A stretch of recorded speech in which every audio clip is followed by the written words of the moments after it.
Good morning, students. Now, today we will learn about Coulomb's law. Okay, that is the most important, the first topic, first basic topic starting from this chapter. Okay, till now we will just learn about some basic introduction about this chapter. Now, today the actual chapter should be starts. Okay, so what is the first most important here? That should be the Coulomb's law. Okay, now what is Coulomb's law? And that law, now this law is just similar to the Newton's gravitational law, what we have learned in class 11. Okay, so just remind that what is gravitational law. You can just hear that kind of statement, the gravitational law. Okay, the gravitational force, that should be the universal force. Each and every particle into the universe have that attractive force between them due to their mass, and that force is just directly proportional to the product of their mass and inversely proportional to square of the distance between them. Okay, you can learn that kind of theory in class 11, but Coulomb's law is same here. Now you can just see in the screen what is Coulomb's law.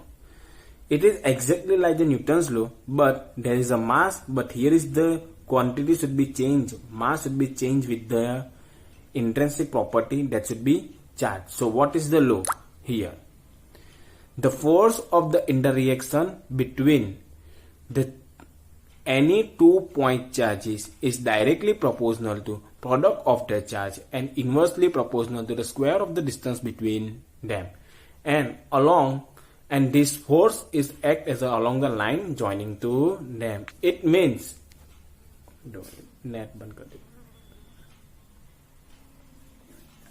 what happen कि यहाँ पे जो कोई भी दो charge होंगे, figure में देख पाओगे कि जो दो चार्ज है Q1 और Q2, तो उन दोनों चार्ज के बीच लगने वाला फोर्स क्या होता है, तो उन दोनों के चार्ज के मल्टीप्लीकेशन के डायरेक्टली प्रोपोर्शनल है, मतलब F proportional to Q1 into Q2.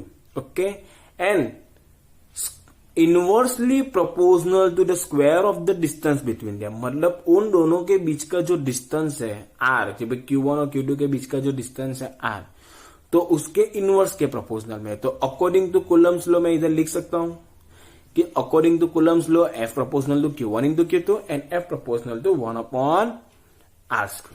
तो अब जैसे ही यहां से हम क्या लिख पाएंगे, F is equal to Q1 Q2 upon r², okay, into K. Now what is here K? जब आप प्रोपोर्शनलिटी साइन निकाल देते हो तो कोई कांस्टेंट आ जाता है K, बराबर है. तो वो K क्या है? तो K is a electrostatic constant, एक प्रोपोर्शनलिटी कांस्टेंट या kind of proportionality constant, but here it is called as a electrostatic constant, also known as a dielectric constant. Okay, but here the K should very means changes with a medium. Okay, ये जो K का value होता है वो क्या होता है, medium के अनुसार चेंज होता है. तो मैंने इसीलिए उसके नीचे देखो क्लाउड में मैंने नोट डाउन लिखा है कि electrostatic constant K depends on the nature of the medium separating the charges and the system of the unit. मतलब ये जो K है वो डिपेंड करता है कि भाई आपने ये जो दो चार्ज है वो चार्ज कहाँ पे, एयर में है, वाटर में है, केरोसिन में है, या अदर कोई लिक्विड या अदर एनी मीडियम के अंदर यदि वो चार्ज है तो उसके अनुसार K का वैल्यू चेंज होता है. और K मीन्स कांस्टेंट चेंज हो जाता है तो उनके बीच लगने वाले फोर्स में भी चेंजेस आता है, जिसके बारे में हम फर्दर डिस्कस करेंगे, फर्दर पढ़ेंगे भी. Now here what is the value of the K in the CGS system. Okay, centimetre, gram and second. In the CGS system K value should be 1, but in SI system the K value is 9×10⁹, okay, Newton meter square per Coulomb square.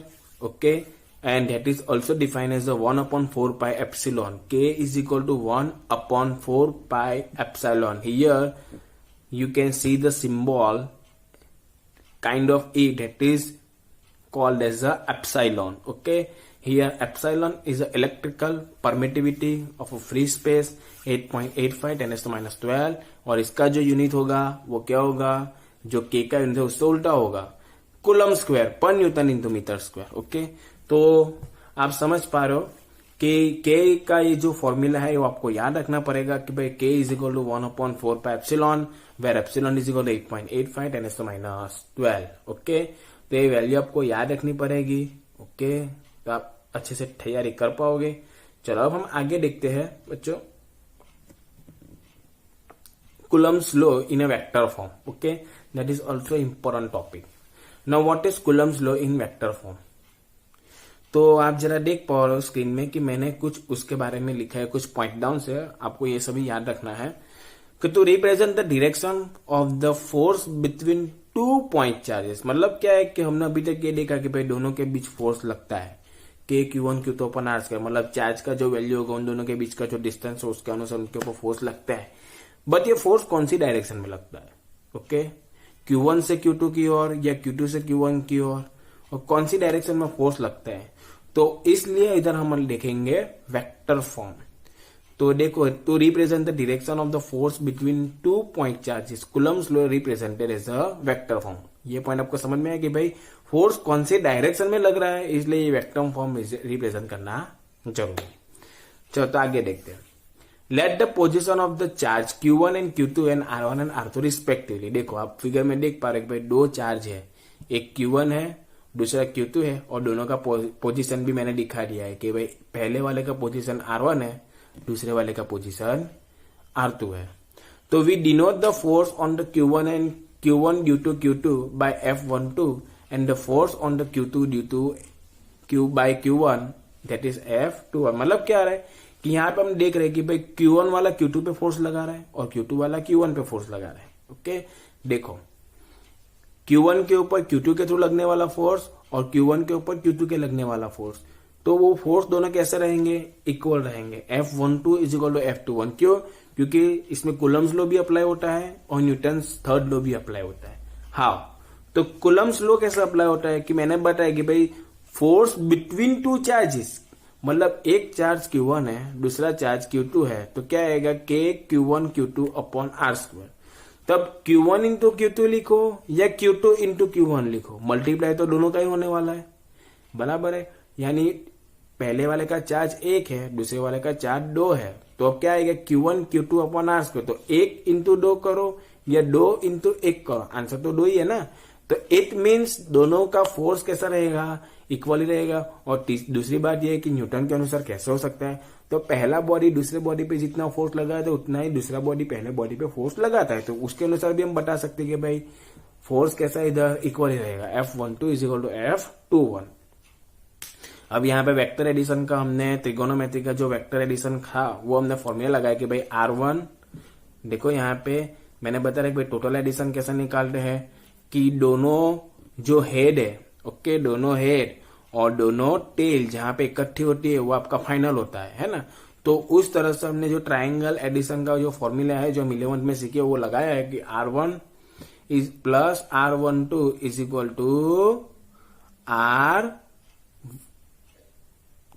Okay, अब उसमें हमने R2 इस और ले जाएंगे, sorry R1 उस और ले जाते हैं, R1 को ओके राइट साइड ले जाते हैं, तो क्या हो जाएगा R12 is equal to R2 minus R1। Okay, तो ऐसा हमने पढ़ा है, बराबर है। उसी तरह हम यदि उसका उल्टा कर देंगे, क्या कर देंगे भाई R2 मतलब इस ट्राइंगल को उल्टी ओर से लगाएंगे, तो क्या आएगा R2 is equal to R21 is equal to R1, R2 plus R21 is equal to R1। उसमें भी R2 को उधर ले जाओ, तो मतलब आप स्टेप देख के समझ सकते हो कि भाई दोनों कैसा है, इक्वल है। तो यहां से हमें क्या पता चलता है कि R12 is equal to R2 minus R1 and R21 is equal to R1 minus R2। तो यहां से देखो जरा, पहला जो मैंने स्क्वायर के अंदर लिखा है कि भाई R12 is equal to R2 minus R1 and R21 is equal to R1 minus R2। तो देखो दोनों में सिर्फ साइन का ही डिफरेंट है, पहले वाले में R2 प्लस है तो दूसरे वाले में R2 माइनस है, और इसमें यदि पहले वाले में R1 माइनस है तो दूसरे वाले में R1 प्लस है। तो इसका मतलब क्या हो रहा है कि दोनों का वैल्यू सेम ही है, बस फर्क क्या है कि साइन चेंज हो चुके। तो उसमें से यदि मैं माइनस कॉमन निकाल लू तो मतलब दोनों में फर्क क्या है कि यहाँ देखो ब्रैकेट में मैंने लिखा है कि R12 और R21, देखो आपने लिखा है कि R12 is equal to minus R21, मतलब दोनों इक्वल ही है, बस फर्क क्या है कि उसमें आगे क्या आ गया माइनस, है ना, वो हमने अभी डिस्कस किया। The magnitude of the vector R12 and R21 is denoted by the R12 and R21, मतलब उसको हमने मैग्नीट्यूड के अंदर लिख दिया, तो वो मेरा क्या हो गया ओनली वैल्यू। अब डायरेक्शन दिखाने के लिए मुझे क्या करना पड़ेगा, तो डायरेक्शन दिखाने के लिए सबसे पहले मुझे यूनिट वेक्टर दिखाना पड़ेगा। फोर्स लग रहा है, लेकिन फोर्स कौन सी डायरेक्शन में लग रहा है, तो मैंने बताया कि कुलम के रूल्स के अनुसार फोर्स कौन सी डायरेक्शन में लगता है, कि लाइन ज्वाइनिंग, उनको ज्वाइन करने वाली लाइन पे ही फोर्स लगता है, बराबर है। तो मुझे वो फोर्स, जैसे कि भाई मुझे एक्स डायरेक्शन में लगता है तो हम क्या लगा रहे थे आई, वाई डायरेक्शन में हो तो जे, जेड डायरेक्शन में हो तो के, तो उसी तरह हम अलग अलग डायरेक्शन देते थे।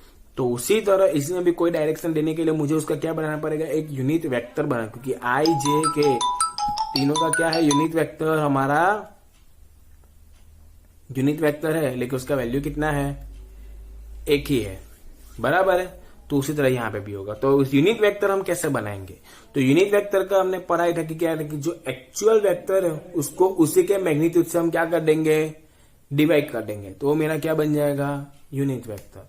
तो फॉर एग्जांपल मुझे R12 का यूनिट वेक्टर बनाना है, तो मैं उस वेक्टर को उसी के वैल्यू से डिवाइड कर दूंगा। ओके, तो R12 अपन R12 मॉड्यूलर, उसी तरह R21 है उसका यूनिट वेक्टर, चलो मैं क्या करूंगा, R21 upon magnitude of R21, तो उससे डिवाइड कर दिया। तो यहां से मुझे क्या मिल गया, डायरेक्शन मिल गई। फोर्स तो मुझे मालूम ही जाएगा, के Q1 Q2 upon R square, या तो के की जगह पे क्या लिखूंगा, 1/4πε Q1 Q2 upon R square. तो यहां पे मुझे देखो जरा स्क्रीन पे कि क्या मैंने लिखा है, so force here F12 can be gives as, चलो कैसे आएगा F1, actually F12 can be gives as, तो यहाँ F12 में एक छोटी सी मिस्टेक है, बराबर है, कि R21 की जगह पे R12 आएगा, क्योंकि फोर्स F12 है इसीलिए, बराबर है। तो थोड़ा माइनर मिस्टेक आप चेंज करके नोट डाउन करना कि F12 is equal to 1/4πε Q1 Q2 upon R21 square. अब यहाँ पे मोड के अंदर जो मैंने लिखा है ना R21 स्क्वायर, तो जो मोड के अंदर जो मैं वैल्यू लिखा हूं R21, तो उसके अंदर हम कोई चेंज नहीं कर सकते। क्यों, क्योंकि वो फिक्स वैल्यू है। R21 का जितना लेंथ है, R21 मतलब Q1 और Q2 के बीच का डिस्टेंस, और R12 ले लो तो वो भी क्या है, Q1 और Q2 के बीच का डिस्टेंस ही है, और यहाँ पे कोई डायरेक्शन की बात नहीं की क्योंकि ये मॉड्यूलस के अंदर है।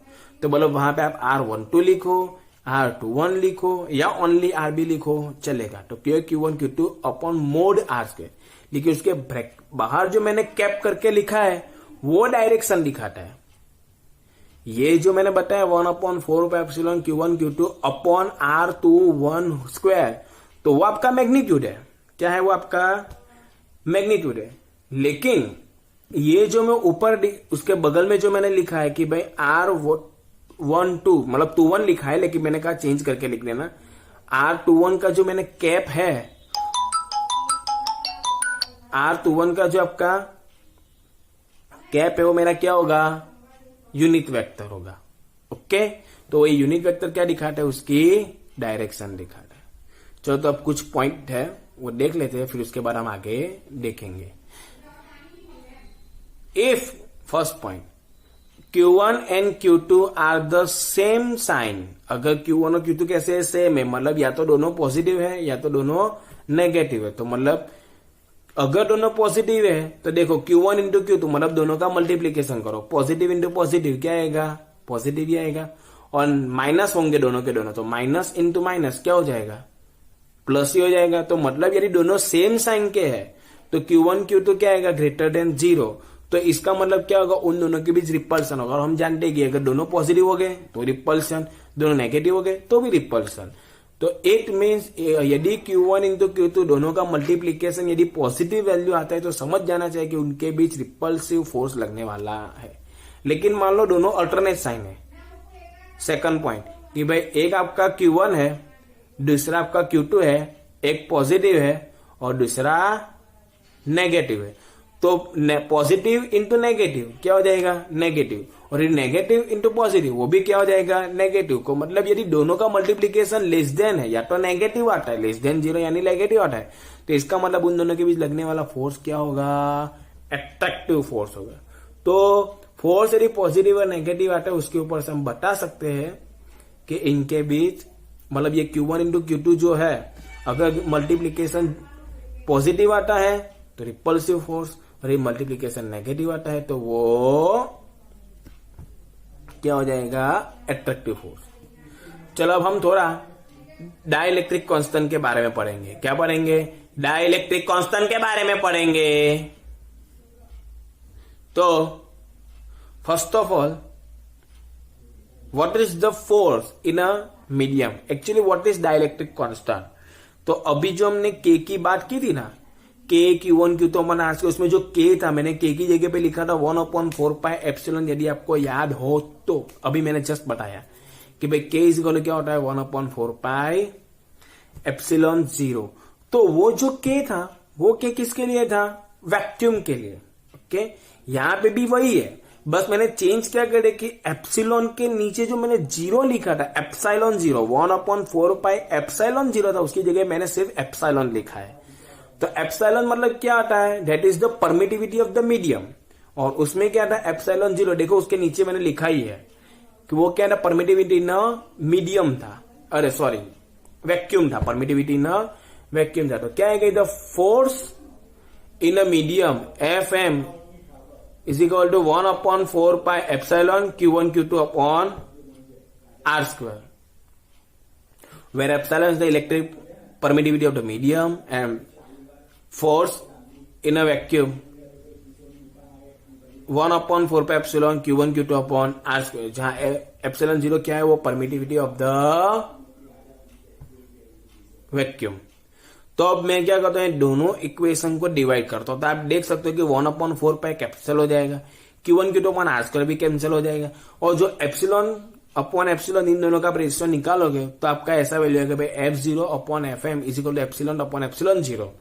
That is also called as a relative permittivity. तो अब देखते हैं उसके बारे में। Where epsilon 0 R and K called as a dielectric constant or relative electric permittivity of the medium। तो अब F0 अब ये जो फॉर्मूला मैंने बनाया बॉक्स के ऊपर के, F0 upon Fm is equal to epsilon R या तो K। तो उसके ऊपर से अब देखते हैं कि भाई dielectric constant of the medium is, अब देखो मैंने एक्चुअली डेफिनेशन है कि dielectric of a medium is a ratio of absolute electric permittivity, मतलब एब्सोल्यूट इलेक्ट्रिक परमिटिविटी जो मेरी एप्सिलॉन थी ना, वो जो अभी जस्ट हमने देखी, और उसके बाद जो वैक्यूम की परमिटिविटी है, उन दोनों का जो रेशियो है, उस रेशियो को हम बोलेंगे रिलेटिव परमिटिविटी और डाइलेक्ट्रिक कांस्टेंट। देखो डाइलेक्ट्रिक कांस्टेंट और रिलेटिव परमिटिविटी दोनों एक ही चीज है। तो यदि एग्जाम में पूछे कि भाई dielectric constant, definition of the dielectric constant, तो सबसे पहले यही लिखना चाहिए, the ratio of epsilon electrical permittivity of the medium to the electrical permittivity of the free space, that is called as a dielectric constant. तो अब आपको समझ में आया कि भाई डाइलेक्ट्रिक कांस्टेंट है क्या? तो दोनों की परमिटिविटी का रेशियो है। ओके, तो उससे क्या होगा यहां पे? तो thus here force to given charge in a medium is only 1/k times of the force between them air upon vacuum।